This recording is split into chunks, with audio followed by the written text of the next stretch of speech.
नमस्कार। खेत खजाना में आपका स्वागत है। आज जनवरी की 23 तारीख है और दिन है सोमवार। आज सरसों के बाजार में बड़ी गिरावट देखने को मिली है और नरमा कपास का बाजार भी थोड़ा डाउन है, लेकिन ग्वार का बाजार अभी बात स्टेबल सा दिखाई दे रहा है। फिलहाल बात विस्तार से करें उससे पहले आपसे निवेदन, आप इस चैनल को सब्सक्राइब कर लीजिए और सब्सक्राइब करने के साथ साथ बेल आइकन को जरूर प्रेस कीजिए ताकि वीडियो अपलोड होते ही सबसे पहले आप तक पहुंचे।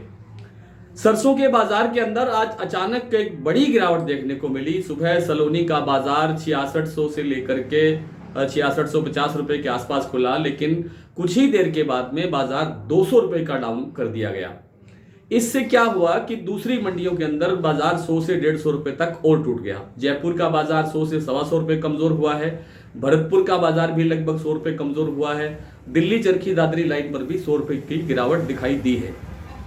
इसके पीछे कारण क्या है समझ में नहीं आ रहा है। मैं बहुत स्पष्ट रूप से कहना चाहता हूं कि बिल्कुल समझ से बाहर है ये, क्योंकि एक तरफ तो इस तरह की रिपोर्ट्स आ रही है कि सरसों का जो नई फसल है उसमें बहुत बड़ा नुकसान दिखाई दिया है पाले के कारण, सर्दी के कारण, और दूसरी तरफ ये कि एकदम सरसों में इतनी गिरावट, ऐसा क्या हो गया, ऐसी कितना सरसों का तेल बाजार से बाहर से आ गया या क्या हुआ समझ नहीं आया। लगता है कि कोई न कोई कारण जो कृत्रिम कारण है, किसी का बनाया हुआ कारण है। इस तरह से बाजार इतना गिरने की गुंजाइश नहीं थी, बाजार में कोई इस तरह का कोई कारण नहीं था, लेकिन बाजार फिर भी टूटा है। तो उम्मीद है कि बाजार फिर से थोड़ा बहुत सुधार की तरफ बढ़ना चाहिए एक दो दिन के अंदर। फिलहाल जो बाजार जितना गिरा है ये रिकवरी तो इस सप्ताह के अंदर वापसी होनी चाहिए, ऐसा मुझे लगता है। बाकी आप अपना विवेक से काम करें, अपना कारोबार अपने विवेक से करें। नरमा कपास के बाजार के अंदर थोड़ा दबाव दिखाई दिया है। आज जो आवकें हैं उनके अंदर थोड़ा सुधार हुआ है। 1,51,000 गांठों की आज देश भर के अंदर आवक हुई है, जो पिछले काफी दिनों से 1 लाख के दायरे के अंदर घूम रही थी। उसमें आज काफी बड़ा सुधार होने के कारण बाजार पर थोड़ा दबाव आया है। और जो उत्तर भारत की मंडियां हैं उनमें 100 से 200 रुपए तक की गिरावट है। मध्य भारत और गुजरात के अंदर भी लगभग इतनी ही गिरावट दिखाई दी है। अब कारण क्या है कि जो रुई का जो बाजार है उसके अंदर कोई सुधार नहीं हो रहा है। रुई की मार्केट में सुधार जब तक नहीं होगा तब तक नरमा कपास के बाजार के अंदर सुधार संभव नहीं है। अब रुई की कीमतें बढ़ेगी या रुई की मांग निकलेगी तभी नरमा कपास के बाजार में थोड़ी बहुत सुधार की गुंजाइश बनेगी। फिलहाल बड़ी गिरावट की आशंका नहीं है। बाजार अब यहां से और नीचे जाने की संभावना कम लगती है। कुछ दिन बाजार ठहर सकता है, इसी दायरे में रह सकता है और फिर बाजार में थोड़ा बहुत सुधार की गुंजाइश बन सकती है। ग्वार बाजार में एक स्टेबिलिटी सी बनी हुई है।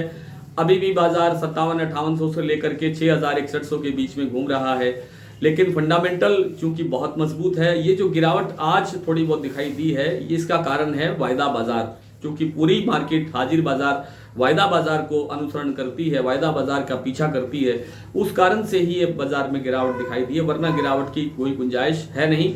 बाजार धीरे धीरे आगे बढ़ेगा और ये तो छोटी मोटी घटपट है, ये चलती रहेगी, इससे भयभीत होने की आवश्यकता नहीं है। सब ग्वार के अंदर इस बार कोई चिंता की बात लगती नहीं है। ग्वार आगे जाकर के ठीक होना चाहिए। आइए कुछ मंडियों के भाव देखते हैं। आज सुबह भरतपुर का भाव खुला था 5751 रुपए, जो अभी भी स्टेबल है। सलोनी अब 6400 से लेकर के 6550 रुपए के स्तर पर आ गया है, जो सुबह 6600 रुपए के आसपास, 6650 रुपए के आसपास कारोबार था। जयपुर 6100 रुपए, दिल्ली 6000, चरखी दादरी 5950, खैरथल 5850, गंगापुर 5780, अलवर 5800, सुमेरपुर 6030, बीकानेर 5500, जोधपुर 6030, नडबई 5751, टोंक 5680, निवई मंडी 5700, सिरसा 5774, आदमपुर 5750, नौहर 5800, करणपुर 5728, विजयनगर 5320, एलनाबाद 5680, गंगानगर 5799, भट्टू 5326, अनूपगढ़ 5660। नरमा बिका है आज सिरसा में 8194, आदमपुर में 8331, करणपुर में 8151, विजयनगर में 8559, एलनाबाद में 8180, गोलूवाला में 8500, एलनाबाद में, गंगानगर में 8326, भट्टू में 8170 और अनूपगढ़ में 8571।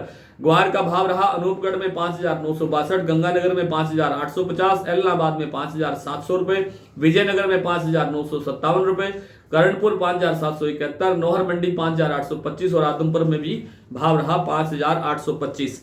आज इतना ही। कल आपसे फिर मुलाकात होगी, तब तक के लिए नमस्कार।